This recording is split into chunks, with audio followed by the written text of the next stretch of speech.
Lesson 2.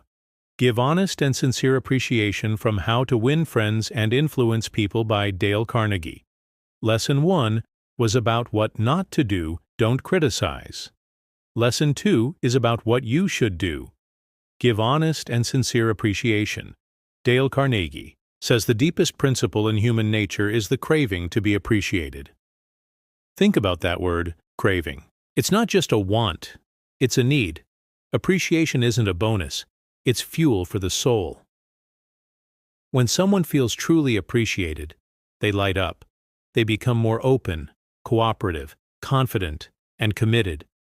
But here's the key. It must be honest and sincere. Fake flattery? People can smell that a mile away.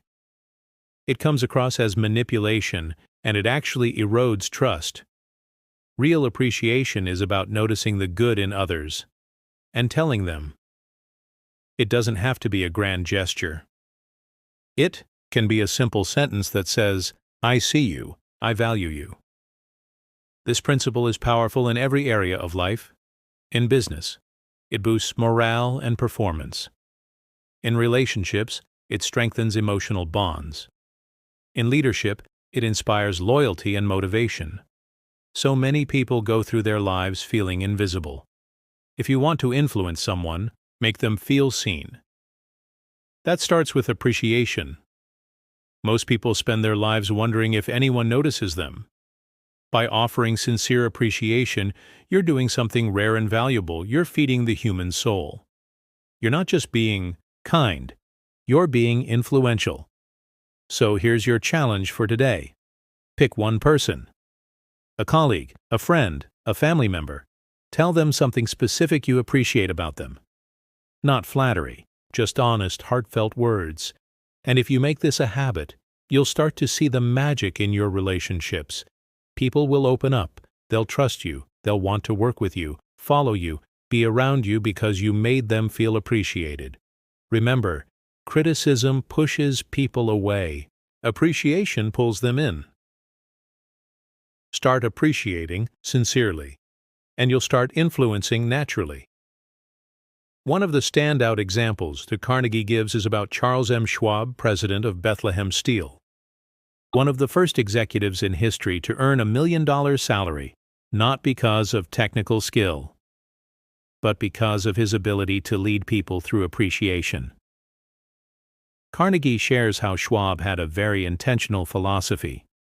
I consider my ability to arouse enthusiasm among my people the greatest asset I possess, and the way to develop the best that is in a person is by appreciation and encouragement. Here's what Schwab didn't do. He didn't scold workers for mistakes. He didn't manage through fear or intimidation. Instead, he was hearty in his approbation and lavish in his praise. He looked for what people did right and made sure they knew it. As a result, workers gave him their best. They felt valued, and this approach helped Bethlehem Steel rise to the top of the industry. Another story Carnegie tells is about a factory manager who couldn't get workers on the night shift to match the productivity of the day shift. One day, a manager came in and asked the day shift how many boxes they had completed. 6, they said. So the manager wrote a big 6 in chalk on the factory floor. When the night shift arrived, they asked, "What's that?" "Oh, the day shift made 6. The next morning, the night shift had erased the 6 and written a 7. The game was on. No threats, no criticism. Just a clever way to stir pride and appreciation. That number told the workers, "Your effort matters. It's noticed." People naturally want to do more when they feel seen and encouraged. Carnegie even shares a simple story of a man who sent a letter to a toothpaste company praising their product. He wasn't asking for a free sample or making a complaint. He just wanted to say thank you for making a product that worked. What happened? The company executive was so touched by the letter that he personally replied, sent free products, and even shared the letter with his team. Why? Because everyone, even top executives, crave recognition. What these stories teach: you don't need power to influence people. Just sincerity, appreciation is more effective than criticism in factories, offices, homes, and everywhere in between. Even the smallest gesture of honest praise can leave a lasting impact.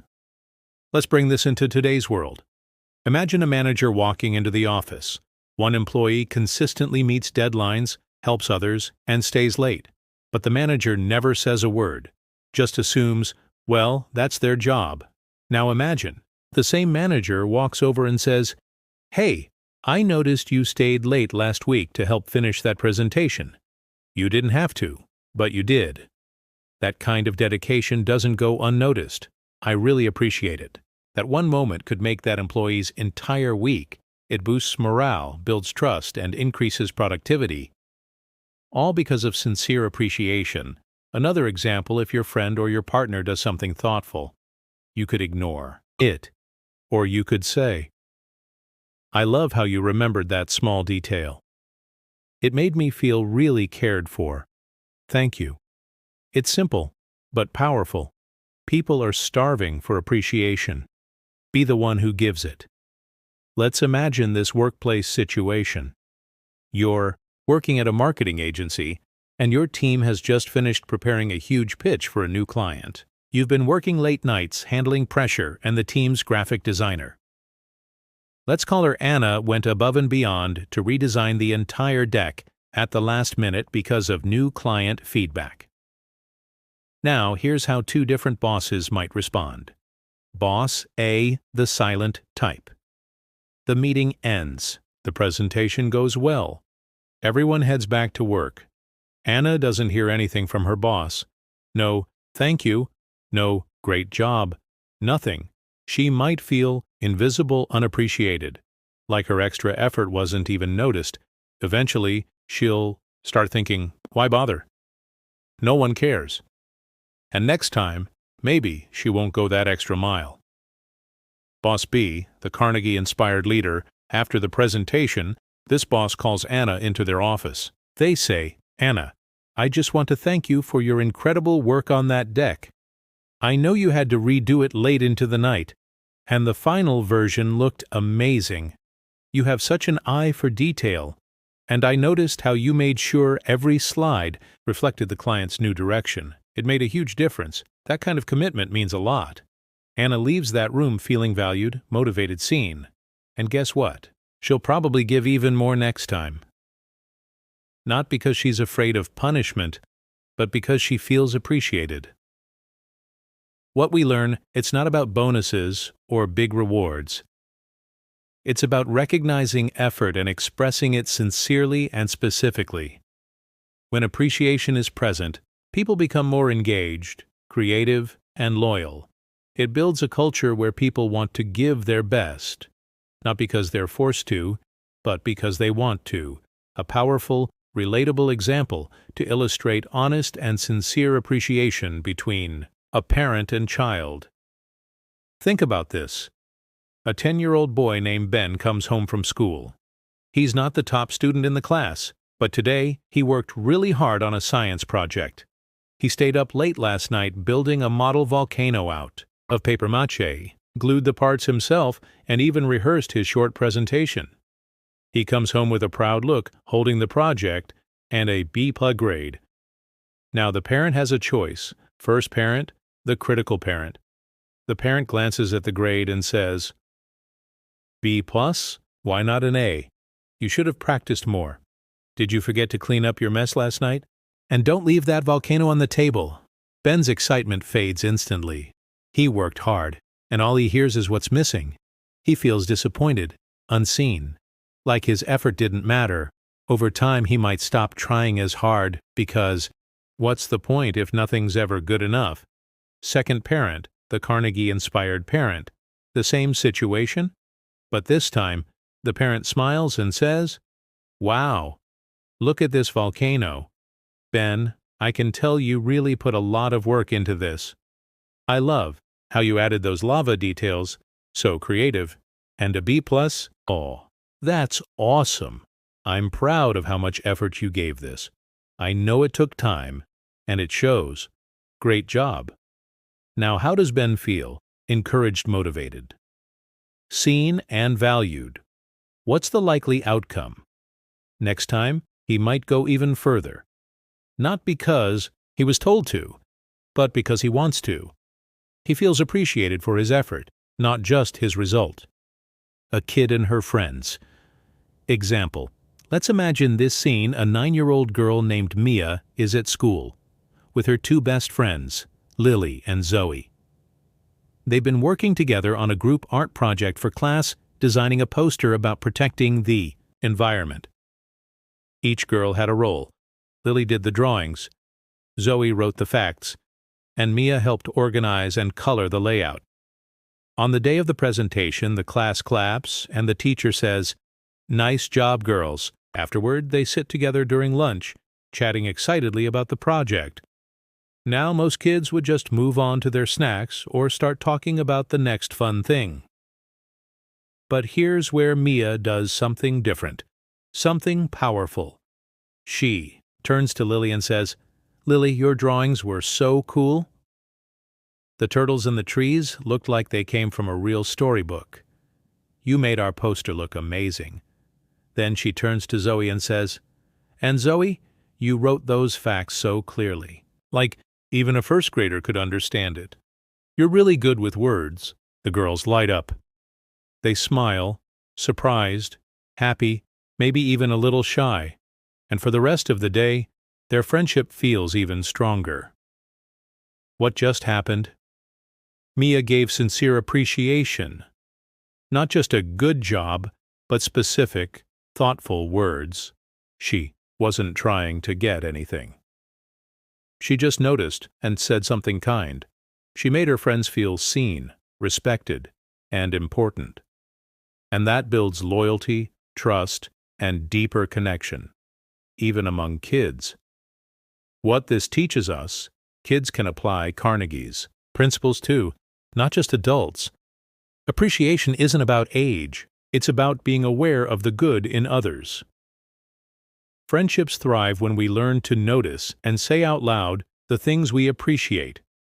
You could wrap this moment in your video with something like, "What Mia did was small but powerful.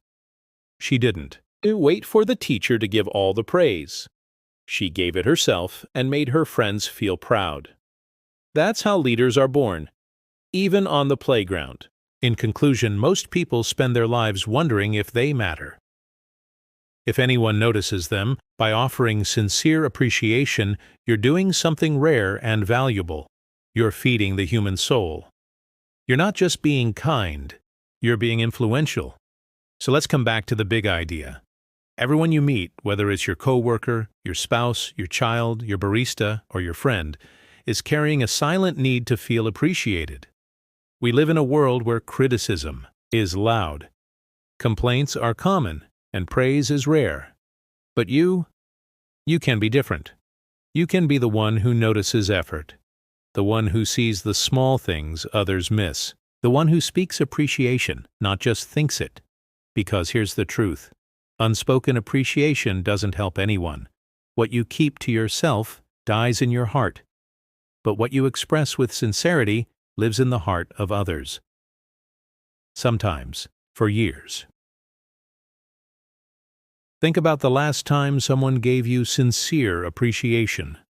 Not a generic, good job, but a specific heartfelt moment where someone looked you in the eyes and said, "I see what you did, and it mattered." How did it make you feel? Powerful, right? Now imagine if you could make someone else feel that way every day. The beauty of this lesson is, it costs you nothing, but it's worth everything. So here's your challenge for today. Find one person to genuinely appreciate. Be specific, be real. Don't wait. Say it. "I noticed how you handled that situation. I love how consistent you are. Thank you for always making time for me. You inspire me." And then watch what happens. Watch how people light up. Watch how relationships change. Watch how influence starts to grow. Not because you demanded it, but because you earned it through kindness. As Dale Carnegie taught us, be hearty in your approbation and lavish in your praise, And if you make this a habit, you'll start to see the magic in your relationships. People will open up. They'll trust you. They'll want to work with you, follow you, be around you, because you made them feel appreciated. Remember, criticism pushes people away. Appreciation pulls them in. Start appreciating sincerely, and you'll start influencing naturally. Make appreciation your language, make it your legacy, and watch your life and others transform.